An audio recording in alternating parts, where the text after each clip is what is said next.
Tänu Jumalale selle teenimise ja selle armu eest. Tänu Jumalale selle leiva murdmise eest.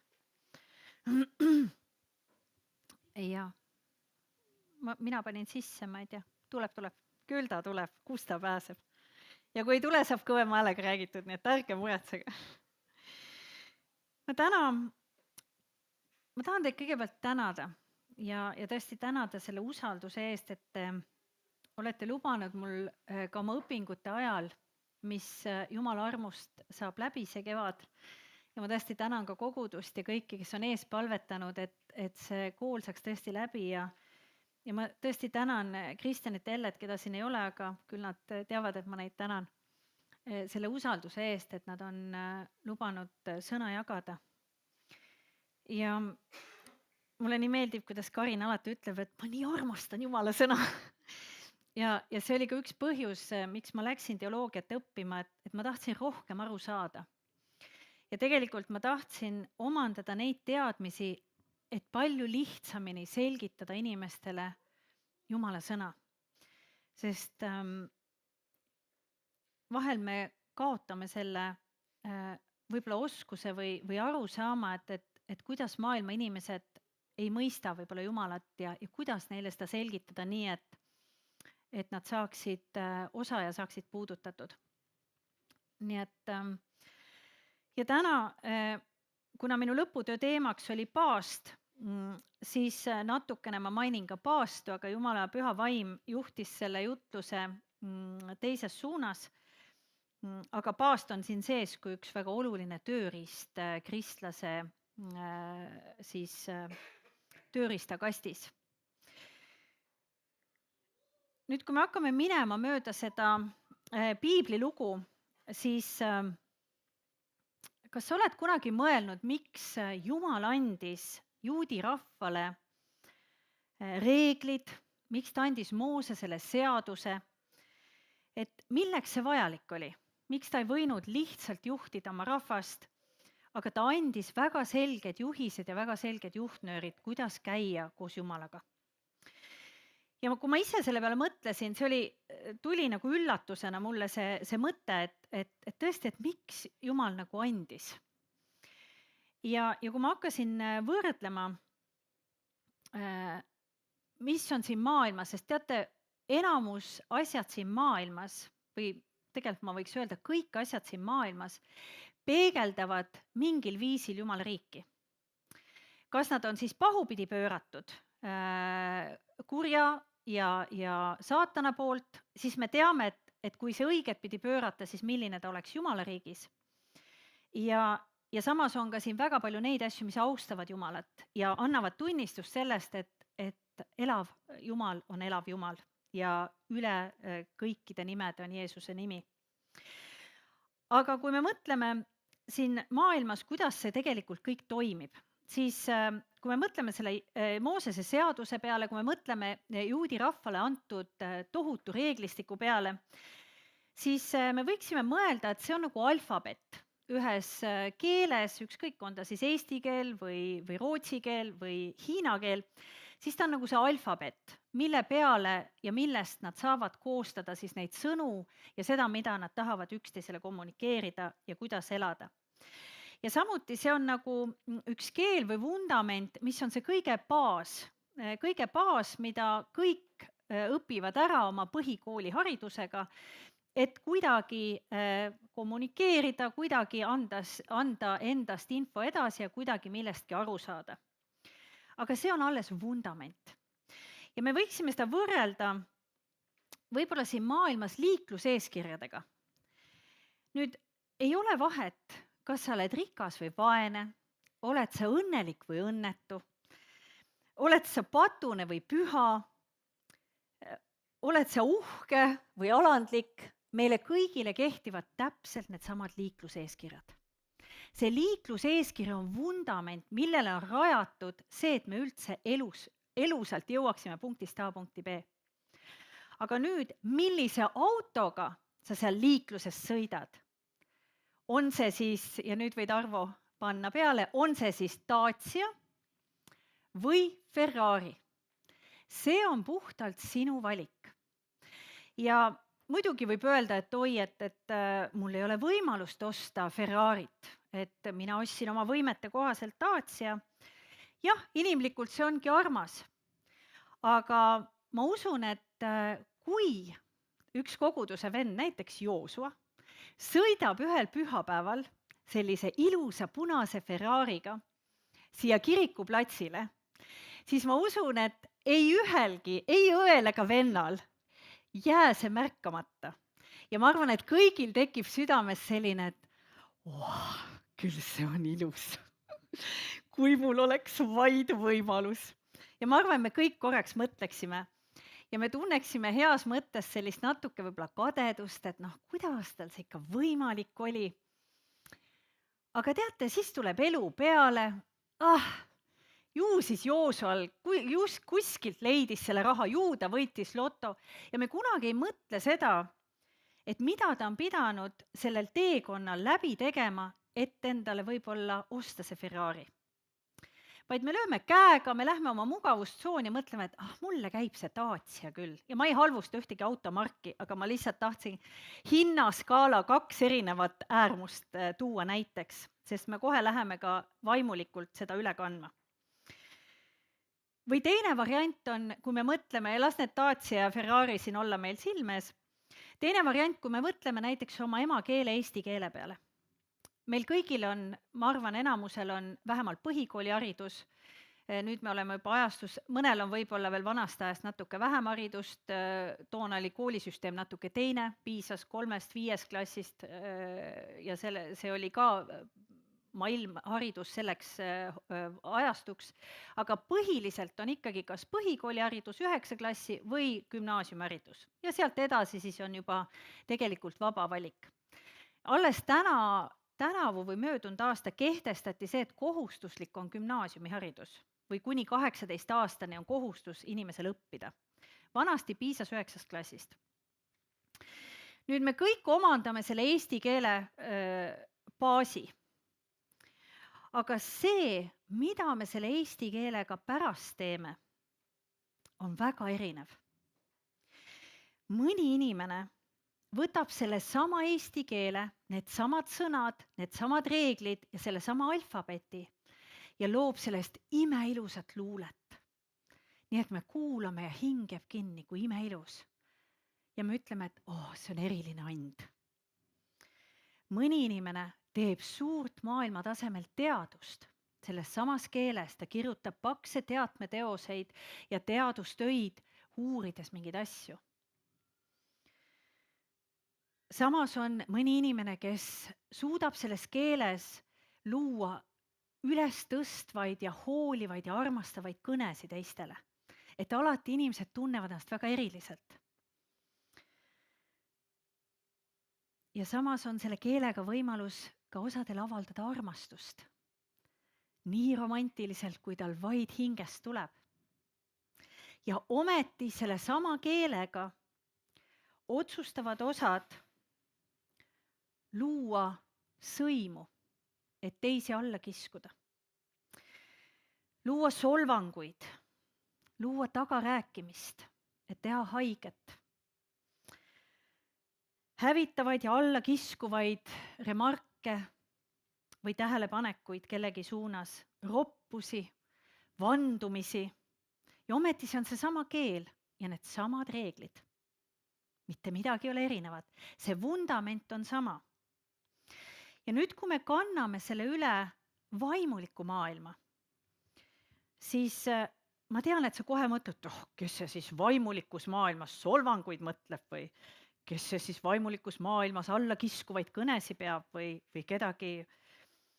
Ja ometi on meil kõigil, kui me oleme saanud kristlaseks, seesama vundament, ka meile kehtib Moosese seadus, sest Jeesus ütles, et ta ei ole tulnud seadust tühistama, vaid ta andis ühe seaduse meile juurde ja see oli armastada üksteist. Ja selle läbi maailm tunneb ära, et me oleme tema jüngrid, see armastus, mis on meil oma keskis. Ja me kõik seisame selle vundamendi peal, mis on Moosese seadus, sest isegi meie riigi õigussüsteem on ehitatud selle sama kristliku Moosese seadustiku peale. Ja meil on kõigil seesama manual, kõigil on seesama Jumala sõna, seesama alfabet ja seesama keel. Aga nüüd, kui me lähme loomise juurde ja hakkame mõtlema seda, et mida me sellest loome, siis kanname korraks edasi või kanname korraks üle sellesama Ferrari ja selle Dacia vaimuliku maailma. Sest kui variserid olid tublid reeglite järgijad ja nad olid nii tublid neid seadusi peaaegu täpselt pidama ja nad olid nii tublid kõigile näpuga näitama, kas sul on ikka peetud ja kas sul on see ikka toodud kirikusse ja kas sul on see kümnis makstud, siis äkki sündis Jeesus siia ilma. Ja võiks öelda, et vaimumaailmas, kui kõik need variserid olid oma seal Daciaga, kes poleeris ühte tuld ja kes seal võib-olla pani mõne klepsu peale, et natuke ägedam oleks ja kihvt oleks. Ja nad tegid tõesti kõik selleks, et oma seda Daciat vuntsida. No nii eriliseks, sest kes on jälle seda Chosenit vaadanud, siis seal on hea näha neid rõivaid, mida kandsid variserid ja millistes sünagoogides, mis uhked templid need olid ja sünagoogid. Ja millistes luksustes elasid need kõrgemad preestrid. Või juba sellepärast on huvitav seda vaadata, sükst nagu ajaloolist, eks ju, pilti. Ja nemad mõtlesid, et nad on kõige kõrgemal siin vaimulikus hierarhias ja nad on kõige lähemal Jumalale. Ja eks nad olidki tublid. Aga siis tuli Jeesus ja sõitis oma Ferrariga sinna templi ette, nii-öelda vaimuliku Ferrariga. Ja äkki tekkis arusaamatus. Mis mõttes? Naatsaretist. Kedagi pole sealt Naatsaretist tarka tulnud. Seal on ju mingisugused imelikud. Mismoodi temal on see Ferrari? Ta on puusepa poeg. Tal pole selliseid vahendeidki olnud, et sellise autoga tulla. Ehk siis nad tegelikult imestasid nende andide üle ja selle tarkuse üle, kui me nüüd mõtleme, et see Ferrari on see taevane tarkus ja see taevane rikkuse allikas, mis meil on püha vaimu läbi ja Jeesuse pääste läbi meile kättesaadav, siis Jeesus oli pannud nii oma selle nii-öelda selle pistiku õigesse pesasse, ehk siis sinna taevasse pesasse ja sealt tuli talle kõik, mida ta vajas. Eelkõige see vaimulik tarkus, vaimulik meelevald. Ja selle peale, selle asemel, et variserid vaadata tagasi Vanast Testamendist ja tõesti arvata, et võib-olla see võib olla Messias, siis see ei mahtunud nende pähe. Esiteks oli ta Naatsaretist, ehk siis Kapakohilast või ma ei tea, mis on veel meil niisugused rahva sõnutsi niisugused kohad, kust ikka midagi tarka ei tule. Teiseks oli tal meelevald, mida nemad ei arvanud, et üldse ühel inimesel võiks olla. Kolmandaks, nende jaoks oli ta lausa valeõpetaja, sest ta ütles, et ta on Jumala poeg. Ja selle asemel, et lubada endal kahelda oma nii-öelda teenimisviisides ja kahelda oma arusaamas sõnas, oli ju kõige õigem hävitada see, kes on selle Ferrariga seal.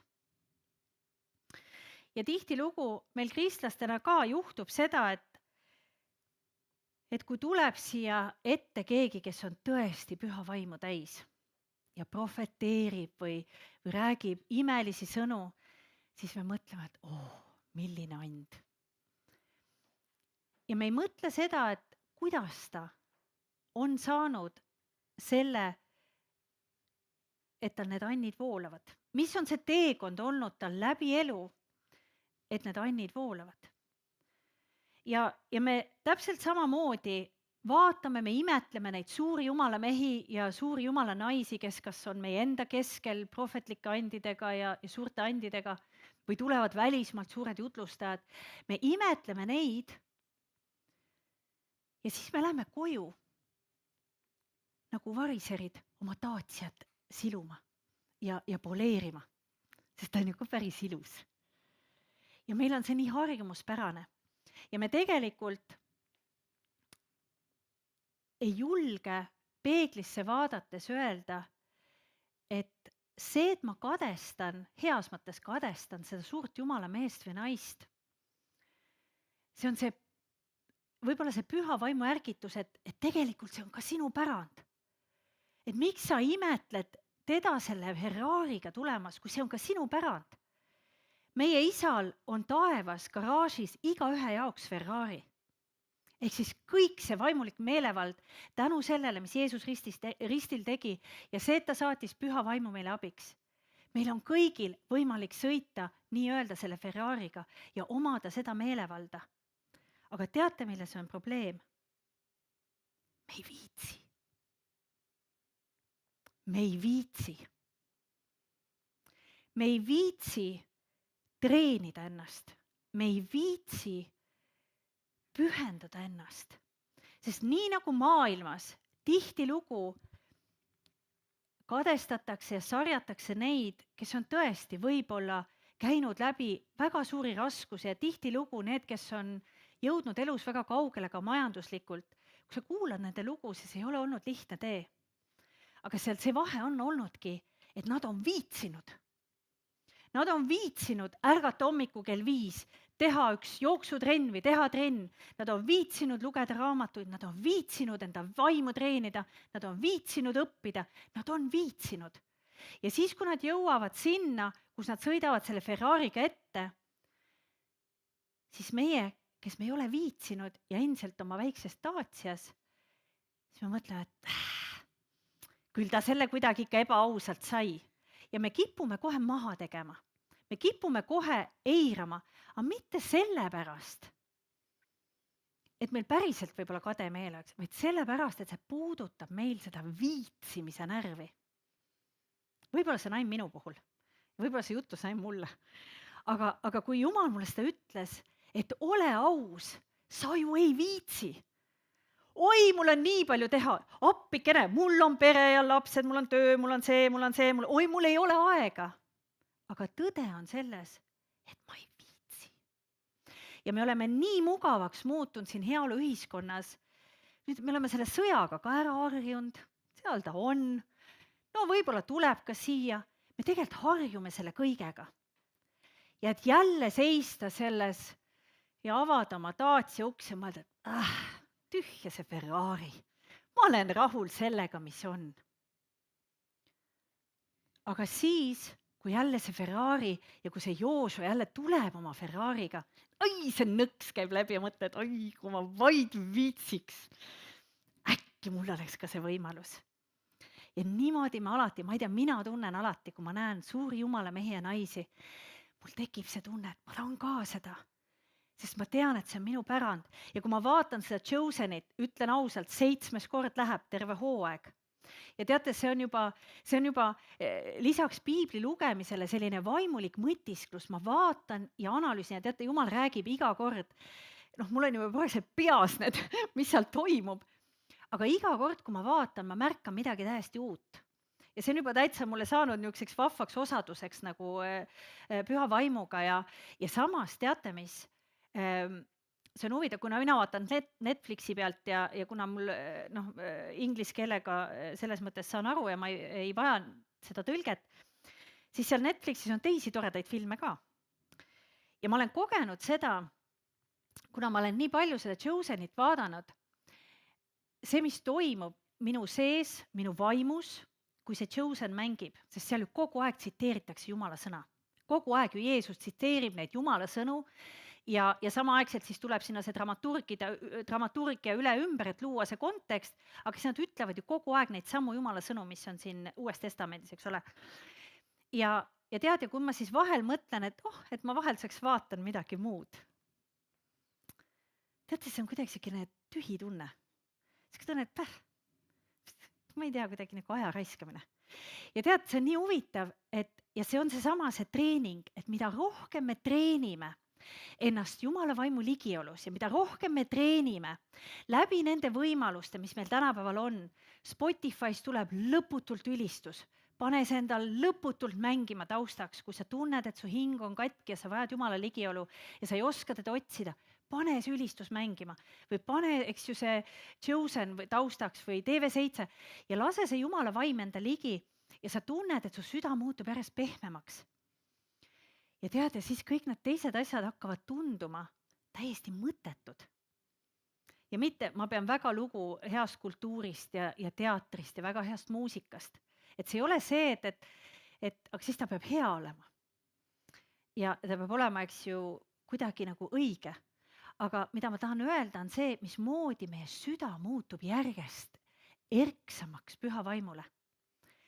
Ja tead, siis on õudselt raske, kui sa oled püha vaimule tundlik, on selle sama keelega, mis on meie vundament, ja ma ei mõtle praegu seda füüsilist keelt, millega ma kõne, aga ma mõtlen see keel, mis on mul see alfabet, on jube raske solvata või sõimata, sest sul hakkab halb. On jube raske mõelda mingit nõmedat mõtet, sest sul hakkab halb, sest püha vaimul hakkab halb. Ja sul sees tekib see tunne, et see on räpane, ma ei taha seda, fui, tead nagu mingi kaka.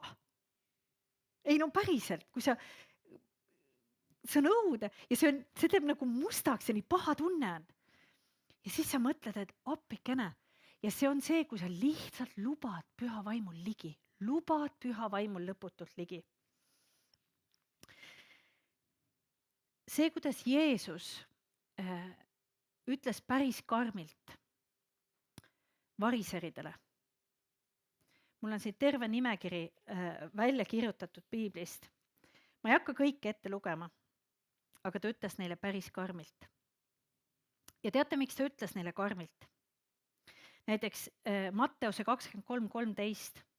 Häda teile kirjatundjad ja variserid, te silmakirjatsejad, sest te sulgete taevariigi inimeste ees. Kas te kujutate ette? Ja teate, mind on see kirjakoht väga puudutanud. Ja ma iga kord, kui seal Chosenis tuleb see koht, siis ma alati mõtlen seda, et Jumal, see on tegelikult väga suur vastutus meie peal.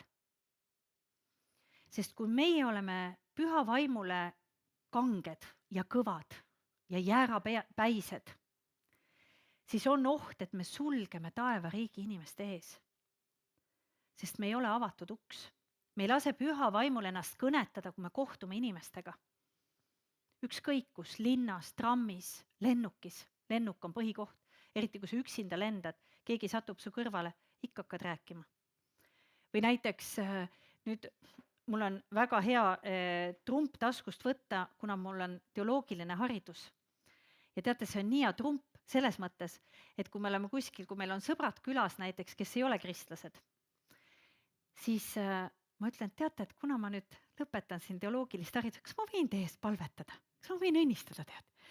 Ja keegi sai ka öelda, et ma olen teoloog. No kas sa ütled teoloog, see on tema amet ju.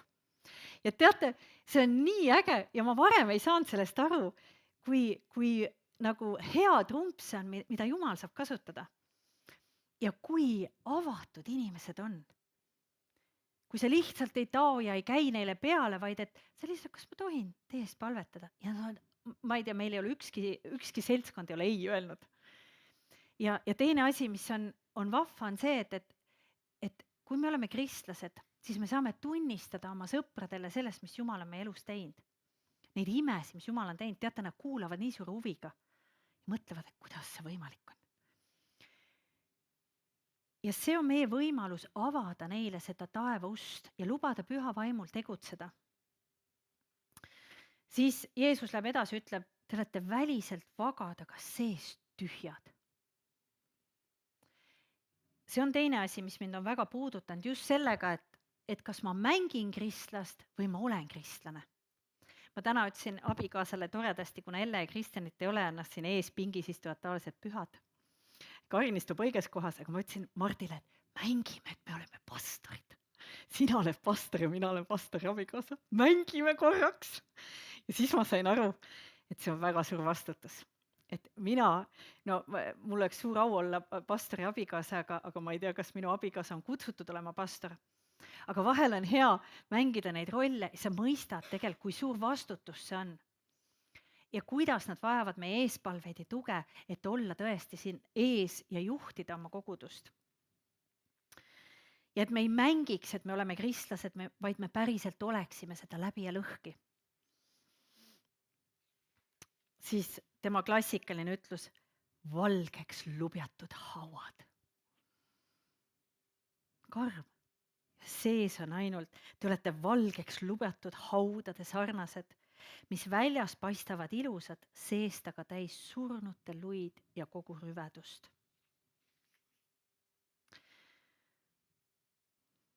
Ja nii edasi, ma rohkem neid ette ei loe, mul hakkab endal juba kõhtu tuleb kramp. Sest tegelikult meil on ka võimalus olla variser. Keegi ei keela, sest nendel on täpselt seesama alfabet ja seesama vundament. Jah, neil ei olnud veel Jeesuse päästevõimalust, aga nad õnneks lõid Jeesuse risti, et said ka päästevõimaluse. Kas ei ole irooniline, eks? Neil ei olnud päästevõimalust, sest Jeesus ütles, te ei pääse. Kuskil siin oli. Ärge arvake, et te pääsete. Te saatana, kus see oli? Ühesõnaga, et ta ütles neile isegi, et ärge arvake, et te pääsete. Ja siis nad mõtlesid, lööks õige risti, saaks endale pääsetee. Ja näed, Jumala arm oli suur. Aga tõesti, Jumal kasutas tegelikult seda variseride viha, et tuua esile oma au. Aga tõesti, kas meie viitsimine võib saada takistuseks selleks, et tõesti olla avatud uks Kristusele? Nüüd, kui me lähme edasi ja me mõtleme, et ma teame, naiste osaduses oleme rääkinud sellest, et kas on võimalik inimesel saada Kristuse sarnaseks? Ja ma tean, et kas Kati on seal üleval veel või? Ei ole? Et ma tean, meie Katiga oleme ühel meelel, et on võimalik saada, sest tegelikult see on see pärand, mille Jeesus meile jättis. Aga selle eelduseks on seesama see õige tööriist ja õiged tööriistad seal kohvris. Ja teate, isegi Vanas Testamendis, see on huvitav, et need variserid, kes nad tundsid ju justkui piiblit väga hästi, siis ja üks asi, mida nad Jeesusele süüks panid, oli see, et kuidas sa paganatega suhtled? Kuidas sa paganatega leiba murrad? Aga lähme Kuningate raamatusse 17. peatükki. Vaatame, kas Jumal murdis leiba paganatega. Nimelt Eelia, prohvet Eelia ja Sarepta lesknaine. Osad kindlasti teavad selle lugu, aga ma loen selle ette, see on minu meelest ülivõimas lugu. Ja Jeesus ka viitas sellele loole, kui ta rääkis variseridega. Eelia siis, eks. Ja temale tuli issanda sõna, kes ütles, võta kätte, mine Sareptasse, mis kuulub Siidonile ja ela seal. Vaata, ma olen käskinud ühte lesknaist, kes seal sind toita. Ja tema ei olnud juudi soost, see lesknaine. Ja ta võttis kätte ning läks Sareptasse ja kui ta jõudis linna värava juurde vaata, siis oli seal üks lesknaine puid korjamas ja ta hüüdis teda ning ütles, too mulle ometi pisut vett mõne nõuga, et saaksin juua. Ja kui naine läks vett tooma, siis ta hüüdis temale järele ning ütles, too mulle ka paluke leiba.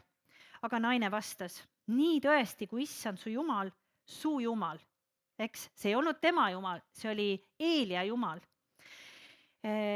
Su Jumal elab, ei ole mul kakukestki, vaid ainult peotäis jahuvakas ja pisut õli kruusis. Ta oli väga vaene, tal oli poeg, tal ei olnud meest ja tal oli praktiliselt toit otsa saamas. Vaata, ma olen korjanud 2 puutükki ja ma lähen ning valmistan midagi enesele ja oma pojale, et saaksime veel süüa enne kui sureme. Ehk siis tal ei olnud raha, tal oli see viimane jahu ja viimane õli, millest ta sai 1 kakukese teha. Siis ütles Eelia temale, ära karda, mine tee, nagu sa oled öelnud, aga esmalt valmista sellest mulle pisike kook ja too see minule. Pärast valmista enesele ja pojale, sest nõnda ütleb issand, Iisraeli Jumal, jahu ei lõppe vakast ja õli ei vähene kruusist kuni päevani, mil issand annab maale vihma. Ja naine läks ning tegi Eelia sõna järgi ja temal samuti Eelial ja naise perel oli süüa kauaks ajaks.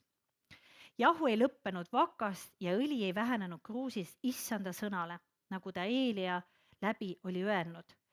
Ehk siis see naine usaldas Eelia Jumalat usaldas seda prohvetlikku sõna, kuigi ta ütles selgelt, see on sinu Jumal. Mina ei usu seda Jumal, mina ei tea, kes see Jumal on. Aga see on sinu Jumal, aga ma usaldan sind. Ja ta sai suure õnnistuse osaliseks. Ja kui need variserid ütlesid Jeesusele, et miks sa siin paganatega leiba murrad, siis ta ütles, et kas te ei mäleta Eeliat? See oli pagana naine, see ei olnud juut, kes usaldas Jumalat ja ta sai suure rikkuse osaliseks, Jumala õnnistuse osaliseks. Ja mitte ainult, siis edasi juhtus, et tema poeg jäi äkki haigeks. Ja siis see naine ehmatas, siis ütles naine Eeliale, mis on mul sinuga tegemist, Jumala mees? Sa tulid mu juurde mu süütegu meelde tuletama ja mu poega surma saatma. Ta arvas, et see püha mees Eelia tõi talle nii-öelda, et tema süütegu talle nina alla hõõruda pärast seda õnnistust ja tema poeg surma saata. Aga Eelia vastas temale, anna mulle oma poeg. Ta võttis selle tema sülest ja viis ülakambrisse, kus ta elas ja pani oma voodisse. Siis ta hüüdis issanda poole ja ütles, issand mu Jumal, kas sa oled tõesti lesele, kelle juurde ma võõraks olen, teinud seda paha ja oled surmanud tema poja? See poeg suri ära. Ta oli Eelia käte peal või Eelia seal voodis. Seejärel ta sirutas ennast poisi üle 3 korda, hüüdis issanda poole ning ütles, issand mu Jumal, lase ometi selle poisi hing tulla temasse tagasi. Ehk siis Eelia juba Vanas Testamendis palus üles tõusmist. Ja need variserid justkui ei mäleta seda ja meie ka ei mäleta seda. Et juba Vanas Testamendis andis Jumal meelevalla tõsta surnust üles, väratada surnust üles. Ja issand kuulis Eelia häält ning poisi hing tuli temasse tagasi ja ta virgus ellu. Ja Eelia võttis poisi ning tõi ülakambrist alla kotta, andis ta emale ja Eelia ütles, vaata, su poeg elab. Siis naine ütles Eeliale, nüüd ma tean, et sa oled Jumala mees ja et issanda sõna sinu suus on tõde. Ehk siis, kui me mõtleme seda, siis Eelia ei olnud Jeesus. Ta ei olnud kuidagi mitte midagi muud erilist kui sina ja mina. Me ei saa Eeliale öelda, no muidugi sa olid ju Jumala poeg. Nagu Jeesusele paljud ütlesid, sa oled ju Jumala poeg, sina saad neid asju teha. Aga Eelia ei olnud Jumala poeg, Eelia oli lihtsalt prohvet, kes teenis Jumalat, kes oli avatud Jumalale. Ehk siis kallis kogudus, see on meie pärand. Ma ütlen teile ausalt, mina ei ole seda piiblist varem niimoodi välja lugenud. Ausalt ei ole, ma olen piiblit, ma ei tea, ma olen mitmes piiblikoolis käinud ja nüüd lõpetan teoloogiat. Ja ma päriselt ei ole seda niimoodi näinud. See pärand on meie, Kati, see pärand on meie. Halleluuja! See on meie pärand, mida Jeesus tõotas. Aga nüüd tuleb vaadata, mis on need tööriistad, millega me seda saame oma elus rakendada. Sest et nii nagu on liikluses reeglid, nii on ka Jumala riigis reeglid. Ja me ei saa minna, vahet ei ole, kas oma Dacia või Ferrariga, kui sina lähed, nüüd ma räägin maisest, Dacia, Ferrari, kui sina ületad kiirust, saavad mõlemad trahvi. Vahet ei ole, kas sul on Dacia või Ferrari, Joshua, trahv tuleb, või Joosua, ma ütlen Joshua sulle, tegelikult inglis keeles olekski Joshua, on ju. Mul oli lihtsalt Oscaril hea sõber Joshua. Ja ehk siis kõik saavad võrdselt trahvi ja Jumala riigis on samamoodi, tegelikult need reeglid kehtivad meile. Ja üks väga hea tööriist on seesama paast.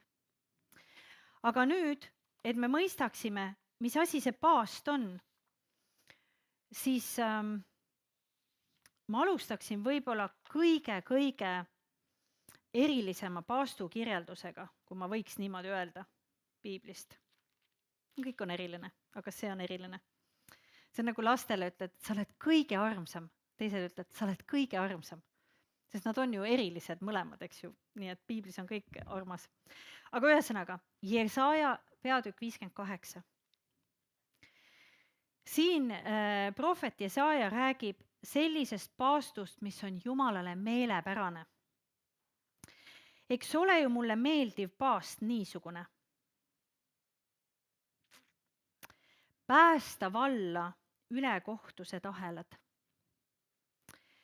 teha lahti ikkerihmad, lasta vabaks rõhutud. See on nüüd, kui me paastume kellegi teise pärast. Ja purustada kõik ikked. Eks see ole murda oma leiba näljastele ja viia oma kotta viletsad kodutud. Kui sa näed alasti olijaid ja riietad teda. Mäletate, mis Jeesus variseridele ütles?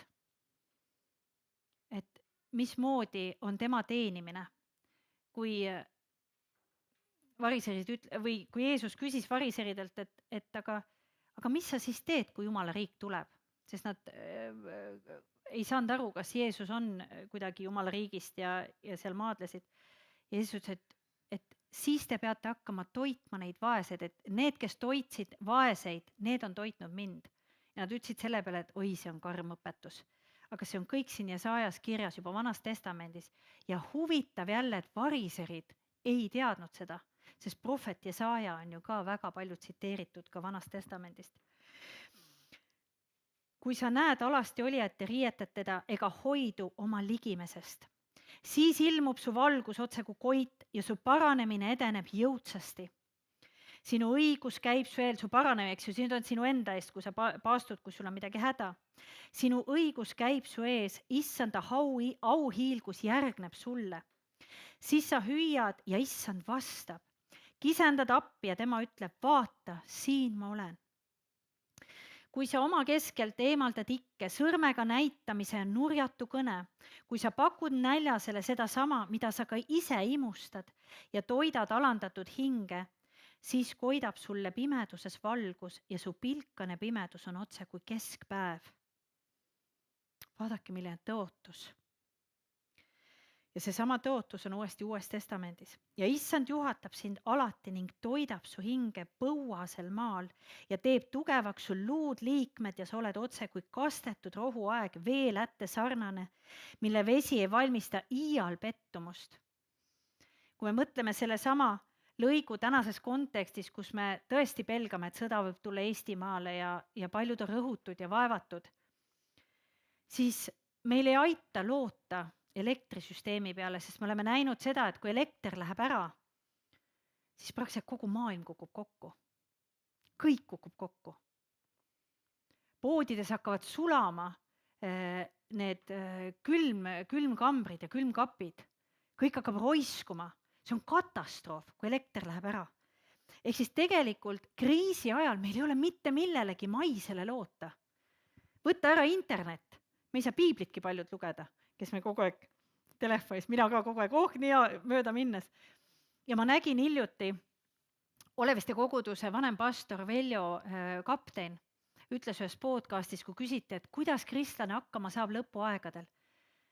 Või et kuidas kristlane peaks ennast ette valmistama lõpuaegadeks. Ja Veljo ütles, õppima pähe piiblit. Sest võib tulla päev, kus meil ei ole enam piiblit, sest see saab olema kõige vihatum raamat. Ja siis me peaksime peast teadma vähemalt mingeid kirjakohti, millega seista kindlalt. Ja üks võiks olla see Jesaja 58, sest siin tõotab kõik, mida issand lubab meile. Ja su omad ehitavad üles, kuula nüüd, ja su omad ehitavad üles muistsed varemed ja taastad endiste põlvede alusmüürid. Siin nimetatakse lõhutud müüride parandajaks, teeradade käidavaks tegijaks. Ehk siis sa lood teistele teeradu, sa silud teed, nii nagu Johannes tuli Jeesuse eel. Ja ta silus talle teed. Ehk siis meie samamoodi me silume kristlastena teed inimestele. Meie ei päästa inimesi. Kallikesed, meie ei päästa inimesi. Jeesus päästab. Aga meie oleme need teerajad, meie oleme need ukseavajad. Ja meie elu peab olema avatud, püha, armastust täis üksteise vastu ja inimeste vastu. Mitte hukkamõistjad ja tagarääkijad ja need, kes lajatavad ukse nina ees kinni, sest sa ei ole selline, nagu mina tahaksin. Vaid meie oleme need, kes avavad ja sillutavad tee ja me ehitame üles, mis on lõhutud, need müürid inimestes. Ja kuula nüüd, see on minu abikaasale kirja koht ja mulle ka.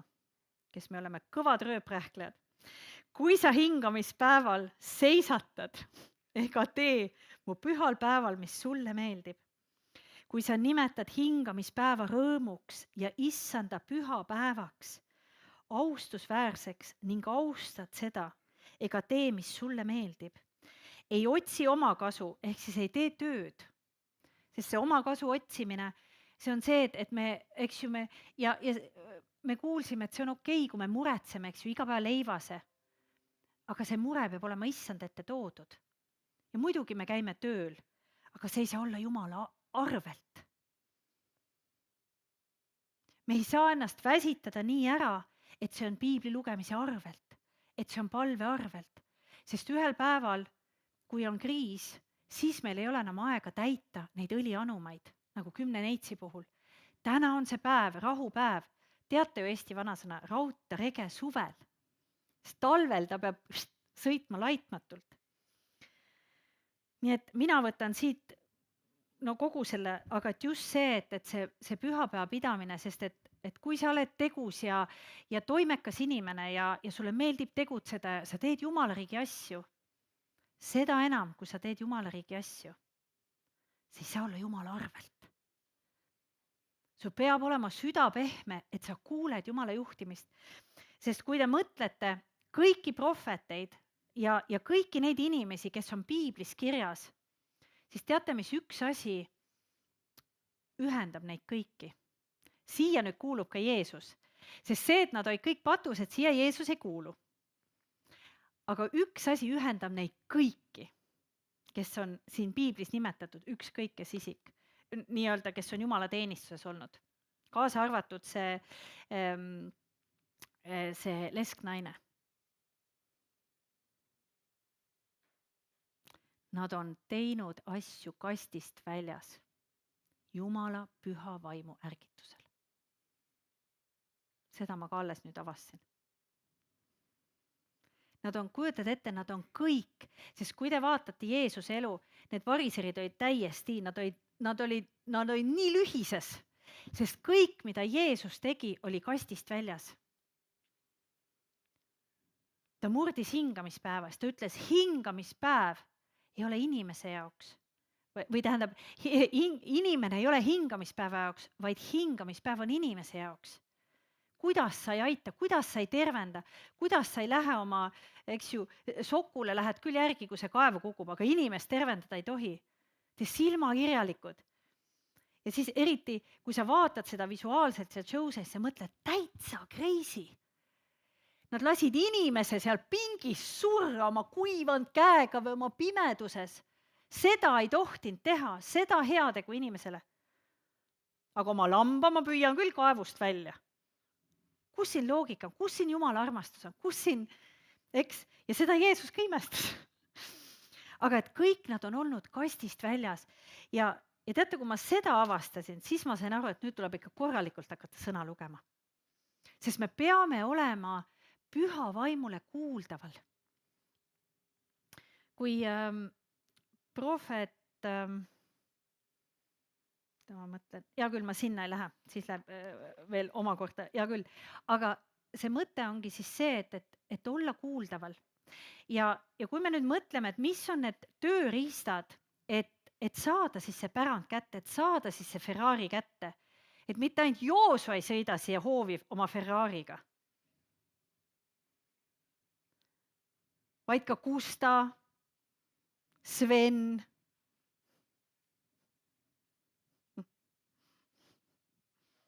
Mart, Kalle.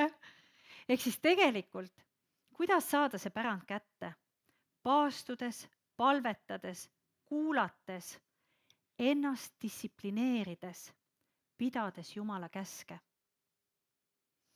Ja lõpetuseks ma tahangi tuua ühe väga ägedad 2 inimest, kes ütlesid väga huvitavat asja, kui tuli juttu paastumisest ja üks minu hea sõber Valtrik Pihl, tal on tervisehädad tõsised ja ta ütles nii toredasti, ta lubas mul rääkida sellest ja oma nime mainida, ma just sain talt sõnumi, et võid. ja ta ütles nii toredasti, et oma tervisehädade pärast ta oleks pidanud ammu, ütleme, võtma suhkru toidulaualt välja ja gluteeni välja ja sellised toiduained, mis põhjustavad põletikku. Aga ta ütles, et ja kohvi võib-olla mingiks perioodiks välja, et organismile anda puhkust. Ja ta ütles, et aga tead, ma tean, et ma väljast näen nii pehme ja sõbralik, et tegelikult ma olen hirmus jäärapea ja nii kange, et kui keegi ütleb mulle, et võta välja, vot siis ma nimme söön. Ja endal on tal tõsine tervisehäda ja noh, me ka Mardiga niimoodi sõbralikult, et kuule, et äkki teed väikse pausi nendest, et keha saab nagu toetust juurde, et ütles, et ei, ma siis ka ikkagi mõtlesin, et teie ka ütlesite, ei, ma ikka ei võta ära, ma söön ikka rohkem. Ja siis kõnetas Jumal teda. Ja Jumal ütles, et kuule, võta need välja, et sa sööd endale surmaks. Ja teate, mis huvitav asi Valdrik ütles, et kui tal olid vaid need 3 toiduainet toidulaalt või 2, ühesõnaga see suhkur ja gluteen. Ja see oli tema jaoks oli väga suur asi, sest ta tõesti väga palju tarbis neid. Ja siis ta ütles, et tead, mis oli huvitav?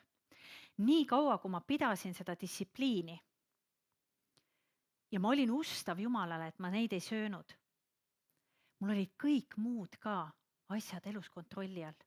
Mul oli kuidagi see distsipliin igas asjas, mul oli distsipliin lugeda piiblit, mul oli distsipliin käia väljas sportimas natuke, mul oli distsipliin palvetada regulaarselt.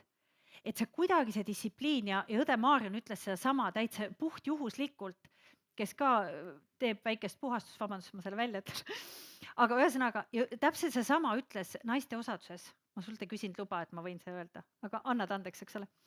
Ja ütles see sama, et tead, kui huvitav, see distsipliin kandub kõikidesse asjadesse. Ihu, hing ja vaim on üks tervik. Me oleme Jumal loodud. Ükskõik, kust otsast sa seda distsipliini hakkad looma, kust otsast sul see distsipliin logiseb. On see kommikott, on see pirukad, on see võib-olla väike hommikune jalutuskäik või kerge sörk või mis iganes sinu kehale on vajalik või väike võimlemine, paned oma keha hommikul liikuma, et vereringed käivitada, sest see on püha vaimu tempel. Ja me peame hoolitsema, et nii kaua, kui meil on elupäevi antud ja on näha koguduse vendade näol, et neid on antud palju, siis mis on kõige olulisem? Et see keha jaksaks kanda. Et see keha jaksaks vastu pidada kõik need elupäevad. Me peame sellest hoolitsema. Sest see koda ei oleks püsinud, kui keegi ei oleks hoolitsenud selle eest. Kõik need 100 aastat, sammu kokku kukkunud. Ehk siis me peame hoolitsema selle eest, et meie vaim ja hing oleks distsiplineeritud. Ja see distsipliin kandub üle ka piibli lugemisse, palvetamisse. Või on sul seal logiseb, alusta sealt poolt. Aga oluline on, ja ma lõpetuseks loen siit väga hea kirjaga Uuest Testamendist 1. Korintuse kirjast. 1. Korintuse 9, salmis 24. Eks te tea, et kes võidu jooksevad, need jooksevad küll kõik, kuigi auhinna saab ainult üks maises sfääris. Kõik jooksevad olümpial oma, eks ju, võidujooksu, aga auhinna saab ainult üks. Jookske nõnda, et teie selle saate. Ent iga võistleja on kasin kõiges, nemad küll selleks, et saada närtsivat pärga, aga meie, et saada närtsimatut. Ehk siis Paulus ütleb, et iga võistleja on kasin kõiges, ta on distsiplineeritud. Anna tippsportlasele süüa pirukaid, ta ei võida sul ühtegi auhinda. Ehk siis tegelikult see distsipliin on vajalik selleks, et me oma võidujooksu lõpetaksime. Ja Paulus ütleb siis, sellepärast ma jooksen, aga mitte nagu pimesi, ma võitlen, aga mitte nagu tuult pekstes, vaid ma löön oma ihu ja teen ta oma orjaks, et muile jutlustades ma ise ei muutuks väärituks. Ehk siis ta võtab nagu enesevalitsuse ja selleks, kui me läheme korraks tagasi sinna paastu juurde, siis paast mõjutab meid tervikuna, nii nagu me Jesaajast kuulsime. Kes paastuvad, küsi Jumalalt, kuidas paastuda, milliste olukordades paastuda, kui pikalt paastuda ja siis pea sellest kinni. Sest paast ei ole näljastreik Jumala eest, nagu Rein Uuemõisale kunagi Jumal ütles. Ja paastuga me ei vääna Jumala käsi selja taha, ega paastuga me ei teeni lisakrediiti Jumala silmis. Sest tühine paast on sama tühine, kui seda ei oleks. Oluline on küsida Jumala käest, kas see olukord vajab paastumist ja kuidas ma paastun. Mul on väga hea tunnistus selle paastumise koha pealt. Ma tõesti, kuna ma nüüd lõputööna uurisin seda paastu, siis teate, maailmas on, eks ju, igast versioone paastumisi just tervise eesmärgil. Ja üks on tuttav selline asi nagu intermitte paast, olete kuulnud, eks, et see on see tsükliline, et ma ei tea, 12 tundi sööd, 12 tundi ei söö või 10 tundi sööd, 14 tundi ei söö. Ühesõnaga, teadlased on tõestanud, see parandab tervist. Loomulikult on tõestanud, et parandab tervist, sest Jumal lõi paastu. Ja minu üllatuseks, ma iial ei arvanud, et Jumal võiks anda sellise paastu, aga kui ma palusin ühe olukorra pärast ja ma ütlesin Jumalale, et mis ma saan teha, et seda olukorda parandada, Jumal ütles, hakka paastuma. Aga kuidas sa paastud pikaajaliselt? Ja ma ütlesin, et Jumal ütles, et enne me ei lõpeta paastumist, kui see olukord ei ole lahenenud. Ja Jumal andis mulle väga selge söömisvahemiku ja väga selge paastuvahemiku, et ma saan igapäevaselt paastuda. Ja teate, ma nägin oma silmadega need üksikud päevad, kus oli mingi sünnipäev või kus ma seda paastu murdsin. See olukord, milles ma paastusin, hakkas alla mäge kreeni minema. Nii kui ma tõmbasin paastu tagasi ja hakkas jälle üles mäge. Nii kui ma katkestasin paastu, ise mõtlesin, et mis see siis on, et ju tead, ema, isa sünnipäev ja nii tähtis ja see. Nii et paast on üks väga võimas tööriist Jumala riigis ja pluss ta distsiplineerib. Ta mõjutab meie ihu, ta mõjutab meie hinge ja ta avab püha vaimule tohutut maad. Nii et olge väga õnnistatud. Tööriistad teie tööriistakastis on paastumine, palvetamine, püha vaimu kuulamine, enda distsiplineerimine ja Jumala käskude pidamine. Aamen. Ahah. Nii, palun.